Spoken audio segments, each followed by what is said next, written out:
ইয়াত কি দি আছে, এটা বস্তুৰ কিনা দাম 2100 টকা, 10% লাভত বিক্ৰী হ'লে বস্তুটোৰ বেচা দাম কি? তাৰমানে 2100 টকা, কিনা দাম কিমান? 2100 টকা, 10% লাভ, তেতিয়া কি হ'ব? কিনা দাম 2100 টকা, লাভৰ হাৰ 10%। এতিয়া মুঠ লাভ কি হ'ব? এই 2100 টকাৰ 10% আমি উলিয়াম। 2100ৰ 2100ৰ 10%টো কি হ'ব? 2100 ইনটু 10/100, 0000 কাটা যাব, কিমান হ'ব? 210 টকা। এইটো হ'ব আমাৰ মুঠ লাভ আৰু এইটো হ'ল আমাৰ কিনা দাম। এতিয়া বেচা দাম উলিয়াব দিছে কি বেচা দাম কিমান? বেচা দামটো কি হ'ব? কিনা দাম যোগ লাভ। কিনা দামৰ লগত আমি লাভ যোগ কৰিলে কি হয়? বেচা দাম ওলায়। কিনা দাম হ'ল 210 টকা, লাভ হ'ল কিনা দাম হ'ল 2100 টকা, লাভ হ'ল 210 টকা, গতিকে বেচা দাম কি হ'ব? 2000, এই দুইটা যোগ কৰিলে 2310 টকা। কোনো এটা বস্তু 10% লাভত বিক্ৰী কৰা হ'ল, তাৰ কিনা দাম আৰু বেচা দামৰ অনুপাত কি? এটা বস্তু 10% লাভত বিক্ৰী কৰা হৈছে, তাৰ কিনা দাম আৰু বেচা দামৰ অনুপাতটো উলিয়াব লাগে। তেতিয়া প্ৰথমতে লিখি ল'ম 10% লাভ। লাভ কিমান? 10%। 10% লাভ মানে কি? এটা বস্তু 100 টকাত কিনিলে তাত লাভ হয় কি? 10 টকা। তাৰমানে বস্তুটোৰ কিনা দাম হ'ব 100 টকা। 100 টকাত মানুহজনে বস্তু এটা কিনিছে, কিনি পেলাই লাভ কৰিছে কিমান টকা? 10 টকা। তাৰমানে কিমান টকাত বেচিব লাগিব? 10 টকা লাভ কৰিব হ'লে 100 টকাত কিনিলে বেচিব লাগিব 110 টকাত, তেতিয়া গৈ পেলাই 10 টকা লাভ হ'ব। অৰ্থাৎ কিনা দাম 100 টকা হ'লে বেচা দাম হ'ব কিমান? 110 টকা।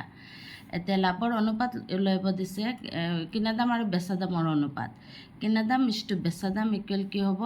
কিনা দামটো ওপৰত হ'ব আৰু বেচা দামটো তলত হ'ব। কিনা দাম হ'ল 100 টকা আৰু বেচা দাম হ'ল 110 টকা। 00 কাটি দিলোঁ, অনুপাত কিমান হ'ব? 10:11।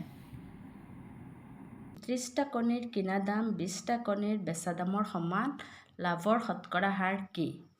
এইটোত কি কৈছে? 30টা কণীৰ কিনা দাম। তাৰমানে 30টা কণীৰ কিনা দাম যিটো হ'ব সেইটো 20টা কণীৰ বেচা দামৰ সমান।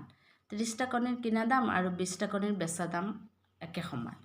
আমি প্ৰথমতে কি কৰিম? ধৰি লওঁ এটা কণীৰ কিনা দাম 1 টকা। এটা কণীৰ কিনা দাম কিমান ধৰিছোঁ? 1 টকা। এটা কণীৰ যদি কিনা দাম 1 টকা হয়, 20টা কণীৰ কিনা দাম কিমান হ'ব? 20 টকা। আৰু 30টা কণীৰ কিনা দাম হ'ব কিমান? 30 টকা। এতিয়া আমাৰ কি হ'ব? প্ৰশ্নত কি কৈছে? 30টা কণীৰ কিনা দাম, 30টা কণীৰ কিনা দামটো কিহৰ সমান? 20টা কণীৰ বেচা দামৰ সমান। 20টা কণীৰ বেচা দাম আৰু 30টা কণীৰ কিনা দাম একে সমান। এতিয়া 30টা কণীৰ কিনা দাম কিমান? আমি উলিয়াই লৈছিলোঁ 30টা, ধৰি লৈছিলোঁ কি 30টা কণীৰ কিনা দাম কিমান? এটা কণীৰ কিনা দাম 1 টকা, 30টা কণীৰ কিনা দাম কিমান ধৰি লৈছিলোঁ? 30 টকা। আৰু এই 30টা কণীৰ কিনা দামটো কিহৰ সমান? 20টা কণীৰ বেচা দামৰ সমান। গতিকে 20টা কণীৰ বেচা দাম কি হ'ব? 30 টকা হ'ব। কিহৰ কাৰণে? 30টা কণীৰ কিনা দামটো আৰু 20টা কণীৰ বেচা দাম একে সমান। প্ৰশ্নমতে 30টা কণীৰ কিনা দাম সমান 20টা কণীৰ বেচা দাম। এতিয়া কি হ'ব? 20টা কণীৰ বেচা দাম কি হ'ব? 30টা কণীৰ কিনা দাম কিমান? 30 টকা। এতেকে লাভ কি হ'ব? এতিয়া 20টা কণীৰ আমি বেচা দাম পালোঁ, 20টা কণীৰ কিনা দামো পালোঁ। 20টা কণীৰ কিনা দাম কিমান ধৰি লৈছোঁ? 20 টকা। আৰু 20টা কণীৰ বেচা দাম হ'ল 30 টকা। লাভ কিমান হ'ব? 30 - 20, 10 টকা। শতকৰা লাভ কি হ'ব? শতকৰা লাভ কি হয়? ওপৰত হ'ব লাভ, তলত এই কিনা দামটো হ'ব 20টা কণীৰ যিটো কিনা দাম, 20টা কণীৰ কিনা দাম কিমান? 20 টকা। আৰু কি হ'ব? শতকৰা উলিয়াব হ'লে 100 দি কি কৰিব লাগিব? পূৰণ কৰিব লাগিব 100%। এতিয়া কি হ'ব? কাটাকাটি কৰিলে 00 কাটা যাব, 2 দিয়ে 2 কাটিলে 5 বাৰ, 5 × 2 = 50, 50%। Thank U.